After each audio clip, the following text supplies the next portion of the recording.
없이 구주를 찬송하리로다.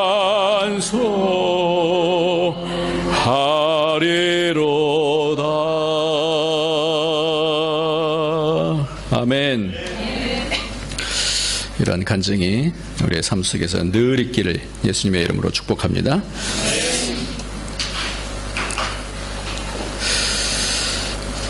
오늘 말씀은 지혜로운 건축자라고 하는 그런 제목으로 말씀을 나누는데, 우리가 2주 전부터 누가복음 15장을 보면서 예수님께서 하나님의 말씀을 잘 알고 그대로 행한다라고 하는 바리새인들과 서기관들의 믿음을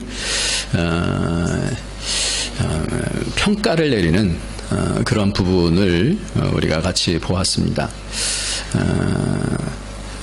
본인들은 열심히 한다고 생각하는데, 본인들은 나는 이 정도 되면은 신앙생활을 분명히 잘한다고 생각하는데, 주님께서 보시는 시각은 뭔가 좀 다르다라는 것을 이렇게 봤어요. 특별히 그 가운데서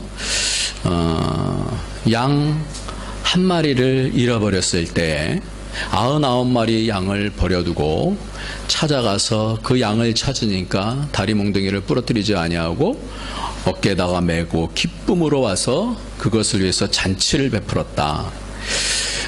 이것을 봤을 때는 도저히 바리새인들이 볼 때는 이해가 되지 않는 부분이에요. 우리도 이것을 보고 좀 잘 이해가 안 되잖아요.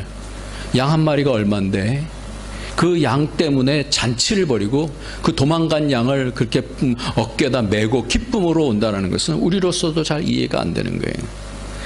그러니까 오늘 본문에 보면 이 바리새인들은 그 얘기들을, 비유들을 앞에 있는 15장서부터 16장까지 이어지는 그 비유를 듣고 나서 예수님의 얘기를 비웃었다라고 얘기를 합니다. 한번 같이 한번 읽어볼까요? 14절입니다. 바리새인들은, 시작. 바리새인들은 돈을 좋아하는 자라 이 모든 것을 듣고 비웃거늘, 그랬어요.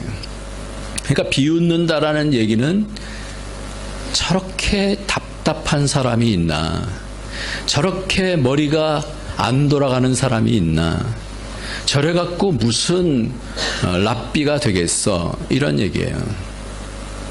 그러니까 우리도 15장을 보면서 양 한 마리 잃어버리고 왜 어떻게 그 잔치를 벌이는가, 이런 부분들이 이해가 잘 안 되잖아요. 그렇게 하는 이유는 뭐예요? 그것이 가족이다라고 하면 달라진다라고 얘기했어요.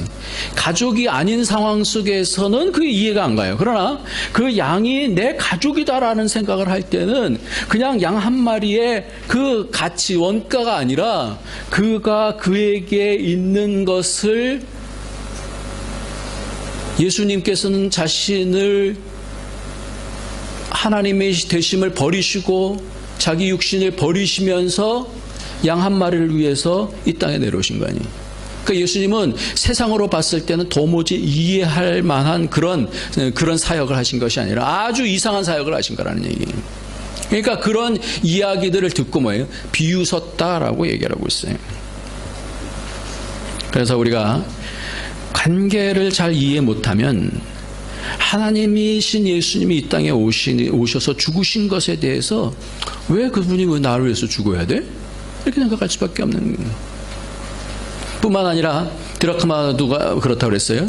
그 드라크마가 갖고 있는 것이 세상적인 논리로 하자면 그거 잊어버렸으면 다른 것을 빨리 대체해갖고 뭐 그 남편한테 모르게 이렇게 하면 되지 않나라고 생각할 수 있지만, 그거보다 더 중요한 것은 뭐냐면 그 안에 남편과의 그 약속, 남편의 그 사랑, 이 부분들을 놓친 것에 대한 안타까움 때문에 그것을 찾고 찾아서 그것을 찾으니까 또 잔치를 베풀었다고 그랬어요. 그리고 한 아들에 대한 부분을 우리가 찾았었는데, 이 한 아들을 놓쳤을 때에 그가 아주 배은망덕하게 그런 일을 하고 나서 돌아왔으면 먼저 혼내주고 막 그래야 될 텐데 그렇게 하지 아니하고 그를 끌어안고 잔치를 베풀었다. 그 큰 아들은 이해하지 못했어요. 세상적인 눈으로 볼 때는 매우 우스운 얘기가 되어집니다. 그러니까 오늘 본문 누가복음 16장에 보면 실제로 바리새인들이 이 모든 것을 듣고 웃었다 그랬어요. 그러면서 예수님께서 세 가지 주제로 이 비웃음에 대한 바리새인들의 신앙을 하나씩 그 심령 속에 있는 부분들을 들춰내고 있는데, 그 세 가지 주제가 오늘 돈에 대한 문제, 권력에 대한 문제, 보여주세요. 또 뭐예요? 성에 대한 문제, 섹스에 대한 문제. 제가 이렇게 제목을 다니까 굉장히 당황하시는 분들 많이 있을 것 같아요. 무슨 목사님이 무슨 뭐 제목에다가 저런 아주 강력한 그런 얘기를 쓰나 이렇게 생각할지 모르겠는데, 이것은 제가 쓴 게 아니라 리차드 포스터라고 하는 영성학자가 쓴 책이 있어요. 굉장히 오래됐는데 고전이에요. 굉장히 아주 좋은 책이에요. 그 영성학자가 쓴 것이 돈과 권력과 성에 대한 부분이에요. 그 책이 있어요. 이런 제목으로 나왔어요. 여러분 꼭 사서 한번 읽어보시기 바랍니다. 이것이 그냥 한번 듣고 지나가야 되는 그런 것이 아니라 우리의 삶인데, 이것이 우리의 삶에 대해서 가장 비중이 높은 그런 주제들이라는 거예요. 가장 비중이 높은 주제인데, 오늘 말씀 14절서부터 18절까지의 말씀에서 이 문제를 세 가지를 한꺼번에 다 다루고 있다는 얘기예요. 바리새인들을 예수님께서 분명하게 그 신앙에 대해서, 본인들은 굉장히 열심히 신앙생활 한다라고 자각하고 있는 바리새인들을 향해서 예수님께서는 이 비웃음에 대한 웃음을 분별해주고 있는 것입니다.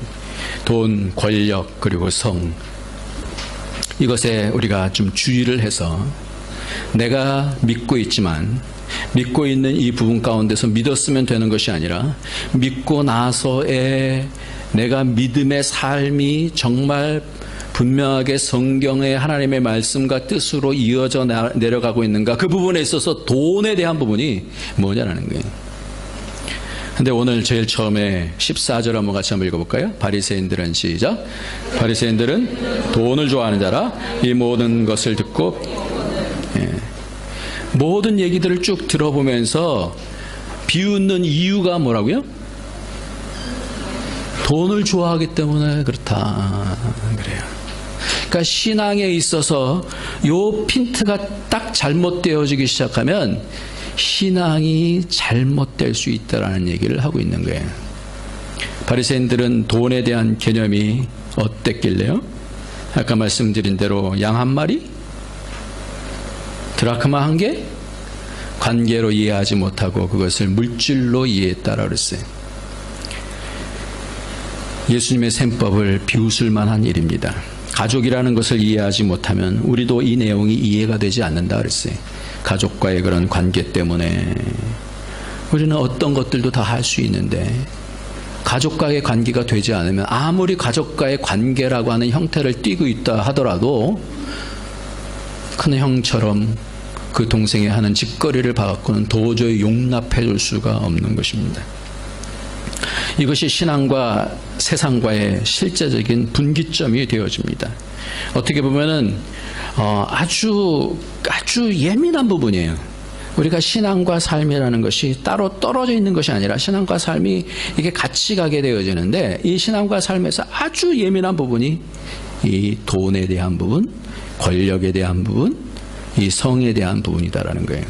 그러니까 이것이 겉으로 또 그러고 내 내면 깊은 것을 살펴봤을 때에 어떠냐라는 거예요. 그래서 15절 말씀 한번 같이 한번 읽어보겠습니다. 시작. 예수께서 이르시되 너희는 사람 앞에서 스스로 옳다 하는 자이나 너희 마음을 하나님께서, 됐어요. 중요한 게 뭐냐면 너희 마음을 뭐라고요? 하나님께서 뭘 아신다고요? 마음을 아신다라는 거예요. 어떤 마음을 아나요? 그래서 우리로 자기 기만에 빠지는 그 세 가지 주제가, 신앙에 있어서 가장 중요한 주제가 돈에 대한 문제. 신앙이 돈하고 상관이 있을까요, 없을까요? 없죠? 있어요. 굉장히 강력한 영향력을 끼치는 것이 돈이에요. 두 번째로 권력, 굉장히 큰 상관이 있어요. 이것을 통해서 어떻게 할 것이냐. 세 번째 뭐예요? 성에 대한 부분. 이 부분 자칫 잘못하면 다 망가지고 맙니다.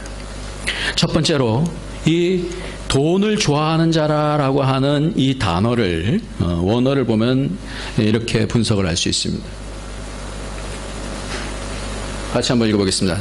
필라 그로스 그랬어요. 필라 소피아 그러면 무슨 뜻이에요? 네, 철학에 대한 부분이에요. 소피아라는 것은 지혜를 얘기하는 거잖아요. 그러니까 지혜를 사랑한다. 필라라는 것이 사랑한다라는 뜻이고, 소피아라는 것은 지혜니까 지혜를 사랑한다는 게 그것이 철학이에요. 여기서 말하는 돈을 좋아한다라고 하는 요 단어가 바로 필라구로스라고 하는 단어예요. 근데 필라라는 것은 사랑이라는 것은 아는데, 구로스라는 것은 우리가 쉽게 알 수 있는 것이 뭐냐면 에피크로스 그러잖아요. 에피크로스. 에피크로스의 크로스하고 이 구로스하고 똑같은 단어예요. 에피크로스가 어떠한 학파죠? 에피크로스가 여러분 다 많이 너무 오래돼 갖고 생각이 안 나시나요? 뭐죠? 네, 쾌락주의죠. 쾌락주의. 네.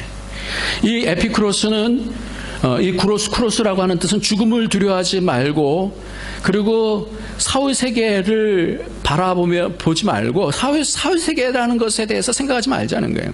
현재보다 내세에 집착하지 말고 있는 그대로 현실을 즐기고 행복하여라. 죽음 뒤에는 아무것도 없다. 이렇게 말하는 것이 크로스 학파, 에피크로스 학파예요. 이 돈을 좋아한다라고 하는 그 뜻은 탐욕이라고 하는 뜻으로 번역되는 것이 사실은 좋은데, 근데 탐욕 중에서 가장 중요한 부분이 이 돈하고 상관이 있어서 그 안에 loving money라고 또 그렇게 해석이 되어 있어요. 돈을 좋아하는 자라. 여러분들, 이 얘기를 누가가 도발적으로 했습니다. 제일 처음에 바리새인들은 돈을 좋아하는 자라.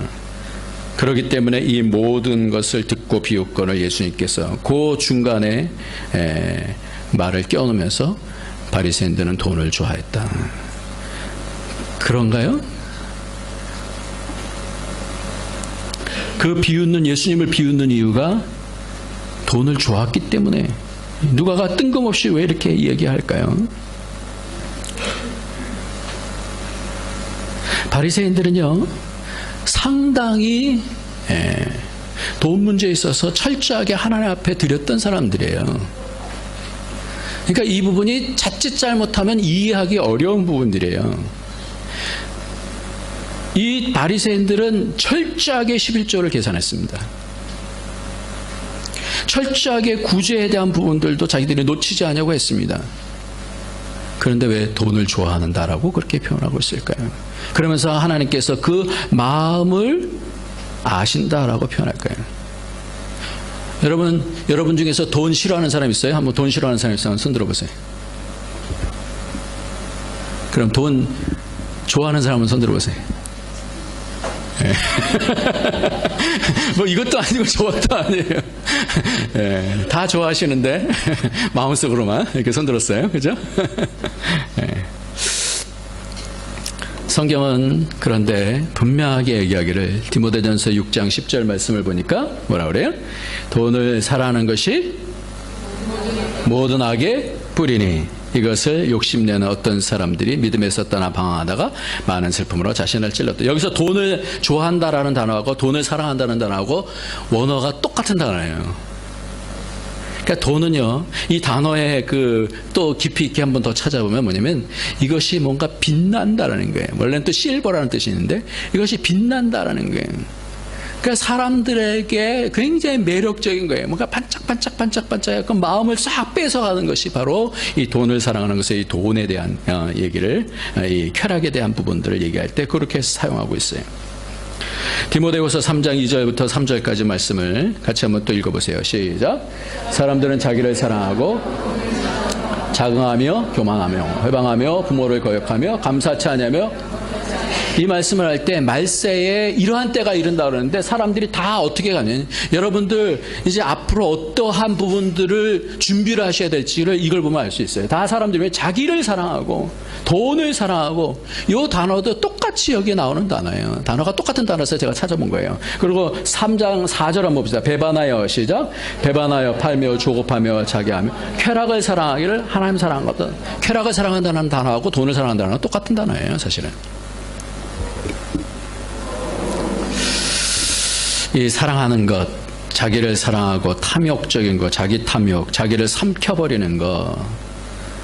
그래서 오늘 본문 중에서 이 둘 중에 하나님 사랑하는 것과 돈을 사랑하는 것에 대해서 비교해주고 있어요. 왜 그럴까요? 이것은 강력한 흡인력을 갖고 있기 때문에 그래요. 돈은 강력한 흡인력을 갖고 있기 때문에 오늘 16장 본문의 16장 오늘 본문 읽었던 14절 바로 위에 13절이 있는데 13절을 한번 우리가 성경을 찾아서 한번 읽어봅시다. 지파인이 시작. 지파인이 두 주인을 섬길 수 없나니 혹 이를 미워하고 저를 사랑하거나 혹 이를 중히 여기고 저를 경히 여길 것임이니라. 너희가 하나님과 재물을 겸하여 섬길 수 없다 했어요. 우리 마음속에는 돈을 안 좋아하는 사람이 어디 있어요? 다 돈을 좋아해요. 근데 여기서 뭐냐면 겸하여 섬기지 말라. 겸하여 섬기지 말라. 흡인력이 강하기 때문에 한쪽으로 빠지게 되면 한쪽은 소홀해질 수밖에 없다라는 거예요. 병이 들 때 사람이 병이 들 때 갑자기 들잖아요. 근데 그게 갑자기 드는 게 아니라 그래요. 그 몸속에 우리 속에도 다 암의 균들이 있다고 그래요. 근데 어떨 때 암이 걸리냐? 49대 50일에서 균형이 딱 깨지면 그때 암이 내 몸을 확. 그러니까 면역력이 50일이면 괜찮은데 면역력이 50 그러다가 49로 딱 전환되면서 병이 들어가는 게 암이 걸리는 거죠. 마찬가지예요. 그러니까 하나님을 사랑하는 것과 돈을 사랑하는 것이 돈이 강력하게 나를 당기니까 우리가 이 둘을 사실은 같이 하고 싶은 그런 욕심들이 모든 사람들에게 다 있을 거예요. 돈도 잘 벌고 하나님도 잘 믿고. 근데 그렇게 되지 않는다라는 거예요. 이것이 하나님의 자리에 있으려고 하는 숭배를 받고자 하는 그런 강력한 능력이 돈에게 있다라는 것이에요. 여러분, 돈을 사랑해서 예수님을 비웃는 바리새인 뿐일까요? 우리는 안 그럴까요? 사업과 예배가 여러분 겹쳐질 때에 여러분들은 어떤 것을 선택하기에 빠르신가요? 하나님의 생명과의 관계가 예배의 현실성을 비웃고 있는 것이 바로 뭐예요? 그래도 빨리 내가 생업인데 자녀가 시험 기간이 되면 은근히 무슨 생각을 합니까? 제가 일단 성공을 해야 하나님 섬기는 것도 섬기는 거지. 사업이 시작하면서 믿음 생활이 점점 멀어지는 것. 더 기도해야 되는 거 아닌가요? 그러니까 이런 부분들이 하나님은 우리의 마음을 아신다. 그러니까 외적으로 보면 바리새인들은 굉장히 철저하게 11조 했던 사람이에요. 그러고 안심했어요. 근데 하나님은 뭘 보신다고요? 그 마음을 보신다라고 그렇게 얘기를 하고 있어요. 돈을 사랑하는 그것이 결국은 그를 삼켜버리기 때문에. 그래서 그게 무서운 거예요. 그러니까 돈을 쫓으면은 하나님을 놓치게 돼요. 하나님을 쫓을 때에 하나님께서 필요한 것들을 채워주시는 줄 믿으시기 바랍니다. 우리는 계속해서 이 훈련이 결국은 가장 인생에 있어서 중요한 훈련인 거예요. 그런데 이 훈련이 사실 쉽지 않기 때문에 이 바리새인들은 그 부분을 딱 놓쳐버린 거거든요. 물론 어렵죠. 사업 시작하는데 어떻게 기도 더 열심히 할 수 있겠어요? 사업이 막 잘 되냐 못 되느냐 그런 가운데 어떻게 기도를 할 수 있겠어요? 그런데 그렇게 가다 보면 뭘 놓치게 되냐면 하나님이 나에게 은혜를 주신다라는 것을 놓치고 내가 내 사업을 책임지는 자로 서게 되어져요. 그러면 믿음과 사업이 따로 떨어져 가게 되는 거예요. 물론 어렵겠지만 그 가운데서 누구를 붙들어야 되냐? 놓치지 말아야 돼. 우리의 마음의 방향이 놓치지 말아야 될 것이 하나님이 내 사업의 주인이십니다. 돈이 매우 창조적인 방향으로 쓸 수 있다는 것은 재론의 여지가 없어요. 돈은 강력하게 사용되어지면 사람을 살려내기도 하고, 돈을 통해서 그 영향력을 통하여서 독일의 그 나치에게 끌려가고 막 죽을 뻔했는데 그 돈을 통해서 그 사람들에게 여권을 계속 만들어준 사람 있죠? 쉰들러라는 사람이 그 리스트를 쫙 줘갖고 내가 조금이라도 더 팔아갖고 더 팔아서 생명을 구원할 수 있으면 좋은데, 이렇게 창조적인 역할을 할 수 있어요. 그런데 그것이 어떨 때 가능하냐면 내가 돈에 대해서 섬김의 대상이 아니라 관리의 대상이 될 때만 그렇게 될 수 있어요. 근데 이게 갑자기 되는 일이 아니다라는 거예요. 훈련되지 않으면, 연단되지 않으면 어느 순간에 나는 돈을 숭배하고 있는 거예요. 우리 인생은 바로 이 훈련의 과정이라는 거예요. 돈이란 놈은 필연적으로 우리의 충성을 두고 하나님과 경쟁을 합니다. 더 나를 확보해야 더 나은 안전이 기다린다라고 우리에게 계속해서 말합니다. 돈이 더 있어야 안정적이야. 없으면 큰일 나. 너 어떻게 될 줄 알아? 속입니다. 우리 속에서 돈을 확보하는 것을 계속해서 자극합니다. 그래서 마음속이 불안해지기 시작하는 거예요. 그러니까 막 돈이 안 벌리고 그러면 어떤 방법을 통해서도 돈을 벌어야 되겠다라고 하는 강박관념이 생겨지는 거예요. 그래서 거짓하기도 하고 사기도 하고 도박에도 빠지는 이유가 뭐냐면 그러한 것에 연단이 되어지는 겁니다. 그래서 하나님을 잡지 아니하고 결국은 돈을 쫓아가다가 굉장히 피폐해지는, 이게 인생 가운데서 가장 중요한 주제가 뭐예요? 돈이라는 거예요. 물질이라는 거예요. 하나님과의 충성을 두고 경쟁하는, 같이 섬길 수 있는 것이 아니다라는 거예요. 조급함 속에서 우리는 돈을 숭배를 합니다. 그러면 어떻게 돼요? 파멸의 길을 가요. 양심은 점점 멎습니다. 이렇게 되면 하나님의 말씀이 귀에 들어오질 않아요. 왜? 나는 그 얘기 듣고 싶지 않아. 나는 그 얘기 듣고 싶지 않아. 돈이 먼저라는 건 난 더 이상 그 얘기 듣고 싶지 않아요. 귀를 막습니다. 이만큼 사람을 유혹하고 그 정신을 흐리게 만들고 영을 마비시키는 것이 이 만문이에요. 만문. 성령으로 분별해야 됩니다. 이것이 인생이에요. 우리는요, 가족에게는 이 돈을 쓰는 것이 달라지잖아요. 패턴이 달라져요. 여러분, 자녀를 위해서 돈 쓰는 것이 아깝다 그러면서 주는 사람 있어요?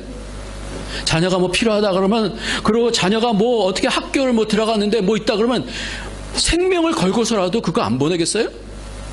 그러니까 이 판단이 달라지잖아요. 그렇듯이 우리가 이 돈에 대한 이 부분이 내가 컨트롤할 수 있는 것으로 가야 되는 거예요. 아이들 학비 내는 것은 다 들어가도 그것을 아까워하지 않습니다. 왜? 기준이 돈이 아니고 뭐기 때문에? 가족에 대한 사랑이기 때문에 그런 거예요. 돈을 쫓으면 나중에 다 잃어버리는 것이. 그런데 신앙인이라고 하는 바리새인들은 이렇게 세상적인 개념으로 접근을 하고 있는 거예요. 근데 이 사람들이 아까도 말씀드린 것처럼 하나님에 대해서 돈을 안 드린 게 아니에요. 그 마음속에 나는 할 건 했어? 그럼에도 불구하고 뭐예요? 하나님보다 그 돈에 대한 사랑이 더 컸던 것이. 우리의 신앙, 성령께서 나를 잡아가는 건지 아니면 내가 그 돈의 신의 영에 의해서, 돈의 영에 의해서 잡혀가는 것인지에 대한 51대 49, 이것이 탁 바뀌기 시작하면 나도 모르는 사이에 그 병에 걸리게 되어지는 거예요. 케르케고르는 죽음에 이르는 병이 절망이다라고 얘기했지만 저는 이 병의 핵심이 탐욕이다라고 생각해요. 우리를 죽음으로 딱 이끄는 거예요. 신앙인이 죽음 가운데 이끄는 그 가장 핵심은 뭐냐면 탐욕이라는, 반짝거리는, 뭔가 그것이 나를 잘 이끌 것이다라고 생각을 하는, 바리새인들에게 있는 빛나는 것이 바로 이 탐욕이었어요. 그런데 이것이 우리에게도 있다라는 거예요. 동일하게 우리에게도 있다는 거예요. 두 번째는 권력에 대한 부분이에요. 권력. 15절서부터 17절까지 한번 같이 읽겠습니다. 같이 읽습니다. 시작. 예수께서 이르시되 너희는 사람 앞에서 스스로 옳다 하는 자이나 너희 마음을 하나님께서 아시나니 사람 중에 높임을 받는 그것은 하나님 앞에 미움을 받는 것이니라. 율법과 선지자는 요한의 때까지요 그 후부터는 하나님 나라의 복음이 전파되어 사람마다 그리로 침입하느니라. 그러나 율법의 한 획이 떨어짐보다 천지의 없어짐이 쉬우리라. 여기서 재미있는 얘기를 하는데요. 15절 말씀 처음에 예수께서 이르시되 너희는 사람 앞에 스스로 뭐라고요? 옳다 하는 자. 권력의 기초는 뭐냐면 내가 옳다. 사람에게 어떻게 해요? 인정받고 싶은 욕구가 바로 권력의 시초예요. 여러분들은 사람에게 인정받고 싶지 않습니까? 저도 굉장히 사람에게 인정받고 싶고 칭찬받고 싶어요. 모든 사람에게 다 이것이 있어요. 대우받고 싶고 인정받고 싶고 그런 욕심이 있고 칭찬받고 싶은 욕심이 있었어요. 바리새인들에게 있는 빛나는 것이 뭐냐면 탐욕이었었어요. 그 탐욕이 뭐냐면 인정받는 거예요. 인정받으면 뭐가 생기는 줄 아십니까? 그때 권력이 생기는 거예요. 이것이 빛났었어요. 빛나는 것은 꼭 돈만이 아닙니다. 그리고 그 다음에 보니까 하나님께서 하시는 사람 중에 높임을 받는 그것은 하나님의 미움을 받는 것이는 사람에게 높임을 받고 싶어요. 점점 우리의 자녀에게 우리가 쫓고 있는 것이 바로 이런 것 아닌가요? 계속해서 높아져서 사람에게 인정을 받고 그 권력을 통하여서 다른 사람에게 내가 피해받지 아니하고 뭔가 그 권력을 통하여서 내 어떠한 부분들을 지켜나가고 그것을 과시하고 그것을 과시하려고 하는 그런 부분이 아닐까요? 이것이 바로 권력이다라고 얘기하고 있는 것입니다. 하나님 나라는 이렇지 않다라는 거예요. 오늘 15절부터 17절까지 보면 15절 말씀하고 16절하고 17절하고 완전히 따로 얘기를 하고 있어요. 뭔가 연결되지 아니하는 얘기를 하고 있어요. 한번 보세요, 여러분. 그 15절에서는 스스로 옳다, 그리고 사람 중에 높임을 받는 것, 여기서 하나님 앞에 권력에 대한 얘기를 하죠. 그런데 16절, 17절은 율법과 선지자는 요한의 때, 왜 율법의 한 획이라도 떨어짐보다 천재 없어? 왜 이런 말씀을 하고 있을까요?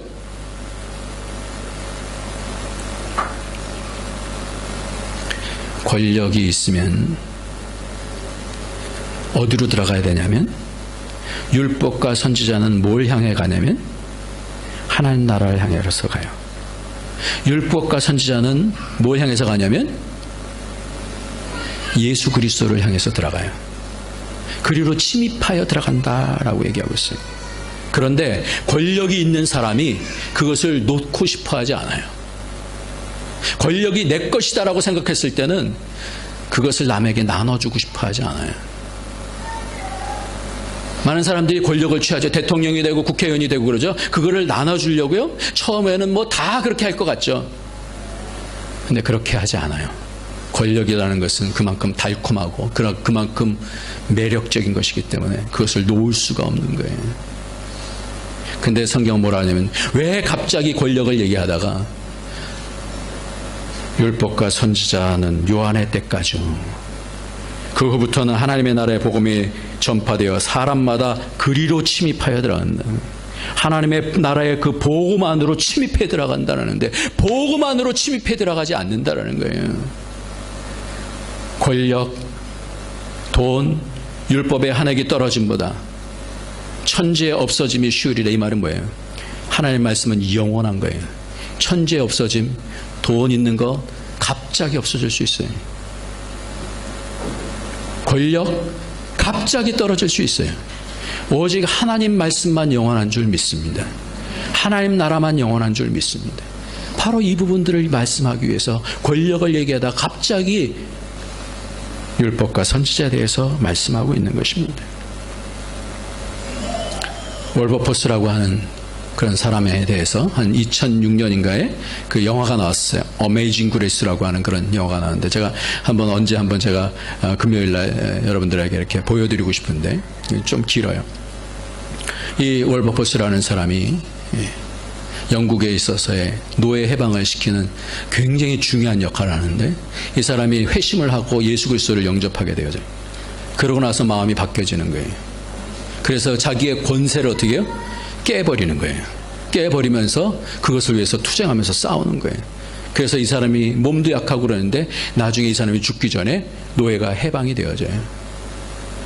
여러분 생각해 보세요. 목화를 자기가 팍 심어서 굉장히 많은 땅을 갖고 있고 그리고 그 권세를 누리고 있던 사람이 많은 사람들의 반대 앞에서 양심 한번 잠깐만 눈 감으면 되는 거거든요. 다 그렇게 가고 그 모든 생각의 그 패턴들은 다 이미 고정화되어 있기 때문에 그것을 일부러 깰 필요가 없었던 거예요. 그런데 월버퍼스가 하나님의 말씀을 듣고 깨기 시작한 거예요. 하나님의 양심 앞에, 하나님 앞에서 도저히 그렇게 할 수가 없었어요. 그래서 생명 걸고 그것을 합니다. 사람들은 자기의 기득권을 포기하고 싶지 않은 거예요. 그러니까 막 싸우는 거예요. 그 일하고 죽어요. 여러분들 한번 생각해 보세요. 자기가 갖고 있는 기득권들, 그 많은 재산들, 그거를 그렇게 놓고 싶어 하는 사람이 어디 있겠어요? 싸움을 싸우지 않으면 절대 되지 않습니다. 하나님 나라는 기득권을 주장하는 나라가 아니에요. 이것을 싸우는 것이 그것이 신앙이에요. 하나님 우리의 마음을 아시나니 이 말씀의 핵심인데 우리가 그 가운데서 내가 한번 눈만 딱 감으면 되지 이 가운데서 싸우느냐 안 싸우느냐라는 것을 하나님은 그때 보신다라는 거예요. 그래서 이 말씀을 통해서 어린 자들은 연약한 자는 말씀을 경험하지 못해요. 그러나 단단한 식물을 먹는 자는 말씀을 경험하는 자니 연단을 해서 선악을 분별하는 자들이라 그렇게 말씀하잖아요. 이게 선한 싸움이에요. 선악 간의 싸움이에요. 무엇으로 해서 싸우는가 이 말이에요. 교회 오래 다니다 보면 이게 생겨요. 기득권이라는 게 생겨요. 교회 봉사를 많이 하고 교회를 세우게 되면 그 사람들 뭐예요? 기득권이라는 게 생겨요. 내가 세웠는데 이 교회를. 교회의 소위 직급이 높아지면, 교회라는 것은 직급이 있는 것이 아니지만 교회의 직급이 높아지면 이런 유혹이 일어나요. 이거는 누구에게나 뭔가 교회가 커지면 이런 욕심이 생겨지는, 이게 뭐예요? 권력이에요. 권력. 왜 대형교회가 되면 안 되는 줄 아십니까? 이 권력이 사람의 영혼을 파먹기 때문에 그래요. 그런 어쩔 수가 없어요. 누구도 어쩔 수가 없어요.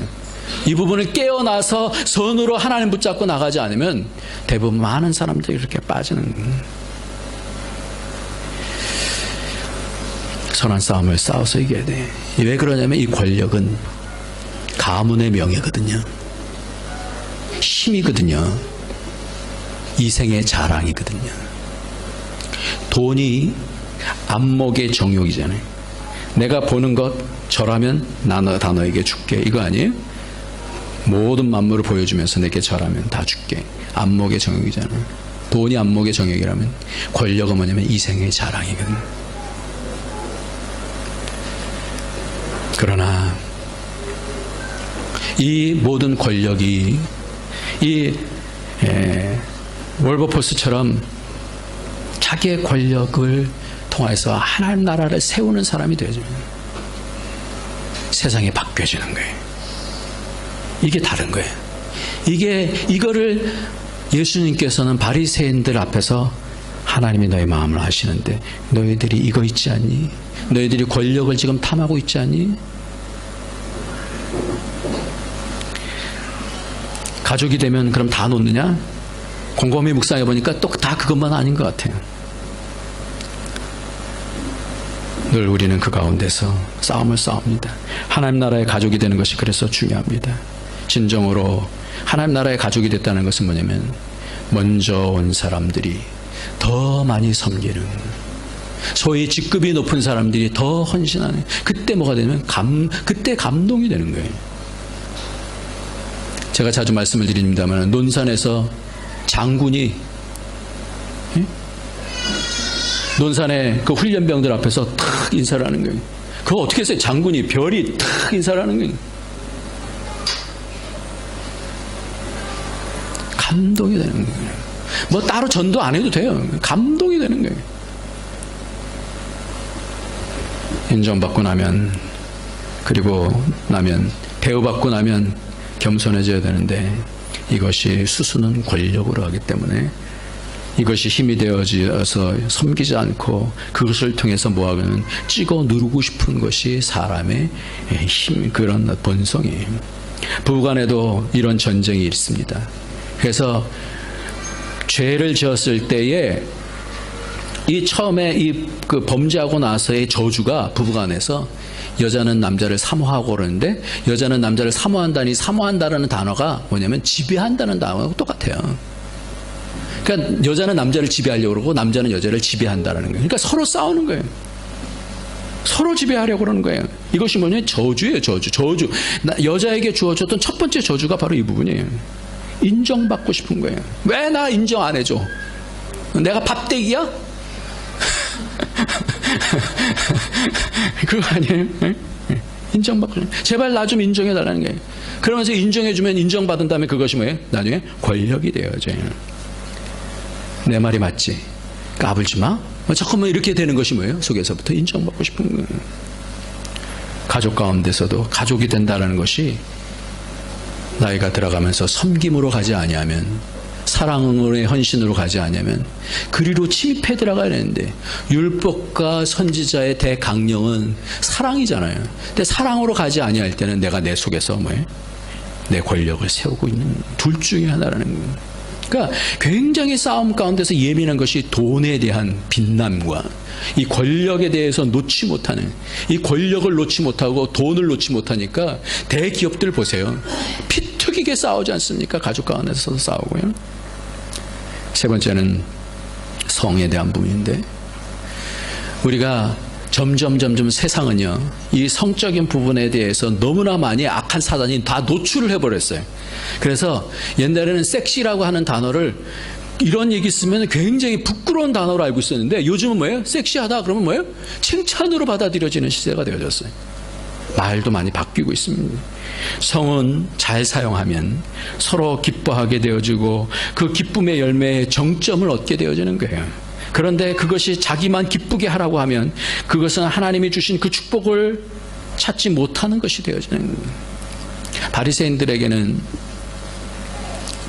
두 학파가 있었는데, 그 힐렐 학파라는 데는 좀 자유로운 학파였어요. 그래갖고 오늘 본문에 보면은 무릇 그 아내를 버리고 다른 데 장가가는데도 간음하며, 그랬죠? 쉽게 이혼할 수 있도록 그렇게 얘기를 하고 있어요. 아주 쉬운 예로, 좀 반찬이 맛이 없어. 그러면 남편이 아내를 어떻게 할 수 있어요? 이혼 청구할 수 있어요. 그 힐렐 학파가 그랬어요. 좀 못생겼어요. 마음에 안 들어. 근데 조금 예쁜 사람이 내 눈에 와서 탁 끌려가. 그럼 어떻게 돼요? 이혼할 수 있는 권리가 생겨요. 이 당시에는 그런 부분들, 그것이 뭐가 돼요? 이 성적인 것이 또 파워가 되어지는 거예요. 요즘 섹시하다는 것이 파워가 되잖아요. 이 성은요, 잘 지켜지지 아니하면 이렇게 위험한 것이 되어집니다. 선이 되어지지 못하는 거예요. 그래서 성경은 뭐라 그러냐면 이것을 육신의 정욕이다 그래. 육신의 정욕이다. 내 기쁨이 먼저입니까? 아니면 하나님의 뜻이 먼저입니까? 내가 기쁜 것, 이걸 잡아 당기려고 하는 것, 그것을 해결해야 되는 것, 성적인 욕구가 먼저입니까? 아니면 이 부분을 절제하는 것, 하나님의 말씀이 먼저입니까? 하나님을 붙잡지 않고 하나님 앞에 서지 않으면 성이 한순간에 무너져서 사단에게 먹히는 것은 몇 초 안 걸립니다. 현대에 너무나 노출이 되어져서 경계할 것이 바로 이 성이에요. 성을 지켜야 돼요. 하나님을 사랑하지 않으면 바로 빠지는 거예요. 하나님을 믿는다는 사람들도 이 부분에 있어서 너무나 쉽게 빠질 수 있는 것이 성이에요. 제가 참 예전에 이 최덕신이라는 사람 혹시 아세요? 최덕신이라는 이 전도사님이 난 가진 재물 없으나, 이 송명희 시인의 그 아주 주옥 같은 그 시들을 찬양곡으로 만들어갖고 이 친구가 서울대 나왔거든요. 아주 훌륭한 친구예요. 똑똑한 친구예요. 그리고 아주 탁월한 친구였어요. CCM이라는 장르를 거의 뭐 만들다시피 했던 그런 친구예요. 친구라 그래서 미안합니다. 저랑 동갑인 것 같아. 그래서 친구라 그랬어요. 이 사람이 10년 정도가 지나서 미국에 가서 이게 연주를 하는데, 찬양 집회를 하는데, 그 US 아멘 단넷이라는 것이 있어요. 거기를 이렇게 보니까 거기다가 뭘 이렇게 인터뷰를 하는데 그 밑에 댓글이 한 100개 정도는 더 이상 달렸어요. 근데 이 사람이 그 인터뷰하면서 이렇게 적었어요. 머리를 숙여 100번이라도 사과하고 싶다. 공인 사역자로서 삶을 잘 유지하지 못하고 많은 사람에게 상처를 주었다. 사역을 포기하는 것보다 다시 사역을 시작하는 것이 더욱 어려운 일이었다. 하지만 사역을 포기하는 것은 주님이 원하시는 것이 아니라는 것을 믿었다. 이런 사람이 다시 찬양대에 서게 하시는 것을 통해 사람들에게 하나님의 은혜를 깨닫게 하고 그 받은 은혜를 전하는 것이 낫다라는 마음이 들었다. 그래서 찬양 사역을 10년인가 7년인가 후에 회개하고 그렇게 했어요. 그런데도 불구하고 그 밑에 댓글을 보니까요, 참 어이없네요. 어떻게 그런 사람이 사역을 한다고 하나님 앞에서 떳떳이 서는지 이해할 수 없네요. 뭐 이런 게 100가지예요. 사적인 문제로 한번 무너지신 분이 계속해서 찬양 사역을 하신다는 것이 참 은혜가 안 되네요. 어떤 사람은 그래도 그럼에도 불구하고 거기다가 누가 죄 없는 자가 먼저 돌로 치라 뭐 이런 것들도 쓰고 이제 그렇더라고요. 여러분, 이 부분에 있어서 자유로운 사람이 있어요? 이 부분에 있어서 유혹 없다라고 하는 사람이 있어요? 이것이 기독교인들 속에, 우리 속에서 싸워야 되는 부분이기 때문에, 그래서 예수님께서는 이 세 가지를 말씀해요. 돈과 권력과 이 성에 대한 부분을 이야기하고 있는 거예요. 특별히 우리 자녀들 보면은 이성과 함께 교회 다니는 경우가 있는데, 여러분들도 젊었을 때 많이들 생각할 거예요. 둘이 같이 딱 앉아 있어요. 그러면 누가 하나님이 보입니까? 그 여자친구가 보입니까? 더 마음의 비중이 누구에게 더 많이 갑니까? 누구를 섬기느냐는 이 부분이 갈등해야 되는 그런 부분입니다. 우리나라 미혼모 센터에서 미혼모의 80%가 교회에 다니던 사람이래요. 안 놀라시네. 미혼모가 어린 학생들이 그냥 그 마음속에 있는 육신의 정욕을 통해서 하여튼 그런 성이 도구가 되어져서 아이를 낳는데 80%가 기독교인이라는 거예요. 두렵지 않습니까? 이 얘기는 교회 다니는 사람들이 성을 너무나 밝힌다, 이런 뜻일까요? 아니에요. 세상이 교회 안으로 들어왔기 때문에 그래요. 여러분들 신문을 보십시오. 일간지를 봐도 그래요. 3대 일간지를 봐도 그 주위에 쫙 보면 뭐예요? 이상한 그림들이 너무나 많아요. 우리의 자녀들만 지금 탓할 수 있는 때가 된 게 아니에요. 왜 미혼모가 80%가 교회 다니는 사람이냐? 그래도 다른 사람들은, 세상 사람들은 다 그냥 낙태해버려요. 자유예요. 뭐 그것이 별 죄책감 안 느끼니까.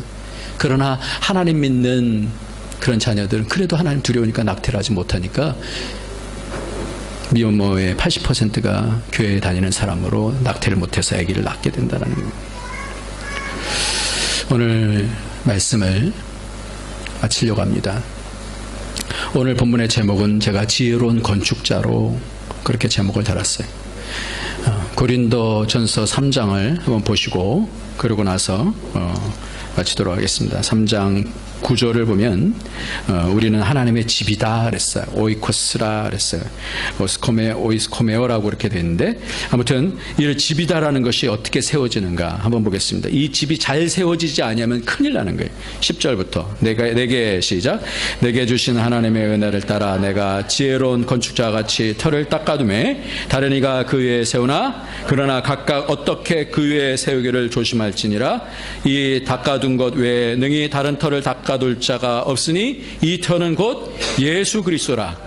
만일 누구든지 금이나 은이나 보석이나 나무나 풀이나 짚으로 이 터 위에 세우면 각각 공력이 나타날 터인데 그날의 공력으로 밝히리니 이는 불로 나타나고 그 불이 각 사람의 공력이 어떠한 것을 시험할 것임이니라. 만일 누구든지 그 위에 세운 공력이 그대로 있으면 상을 받고 누구든지 공력이 불타면 해를 받으리니 그러나 자기는 구원을 얻되 불 가운데 얻은 것 같으리라. 너희가 하나님의 성전인 것과 하나님의 성령이 너희 안에 거하시는 것을 알지 못하느뇨. 누구든지 하나님의 성령을 더럽히면 하나님이 그 사람을 멸하시리라. 하나님의 성전은 거룩하니 너희도 그러하니라. 예수 그리스도가 믿음의 터예요. 그러고 말씀하시는 것이 우리가 어떻게 세워지느냐에 따라서 공력이 나타나는데 그 불로 말미암아 우리 인생을 불어버린다는 거예요. 우리 인생을 불게 되어질 때 탈 것들이 있어요. 안 타는 것들이 있고 타는 것이 있어요. 그 타는 것을 뭐라고 얘기하냐면 나무나 풀이나 짚으로 그런 것들은 바람을 못하게 싹 사라져 버려요. 아무것도 남지 않는 인생 살았는데 우리는 세웠다라고 얘기하고 있는데 맨 마지막에 아무것도 없다. 그럼 오늘 뭐라고 얘기하냐면 자기는 구원을 얻되 불 가운데서 얻은 것 같다. 간신히 구원은. 그러니까 우리가 내 심령 속에 하나님께서 그 선한 싸움을 싸워서 그 땅을 확보하라고 해주신 건데 다들 그러는데 그러다 놓치게 되어지면 바리새인처럼 되는 거예요. 바리새인은요 하나님 나라의 가족관계 안으로 들어오지 못했어요. 구원 안으로 들어오지 못했어요. 믿음은 착각하기 쉽습니다. 죄인들은 세리들은 하나님의 말씀을 들으러 왔어요. 와서 하나님의 말씀을 들으면서 자기를 돌이키는 자가 되어졌어요. 하나님 나라 안으로 침입해 들어가는 자가 됐어요. 그러나 바리새인과 서기관들은 나 그거 아는 건데 딴 사람들도 다 그러는데 귀를 막았어요. 맨 마지막에 우리의 인생이 믿음 가운데서 하나님 말씀 붙잡고 하나님 붙잡고 든든하게 세워지는 그런 성전으로 되어지기를 저 여러분이 그렇게 살기를 예수님의 이름으로 축원합니다. 기도하겠습니다. 이 시간에 다 같이 기도합시다. 하나님, 어떤 사람도 이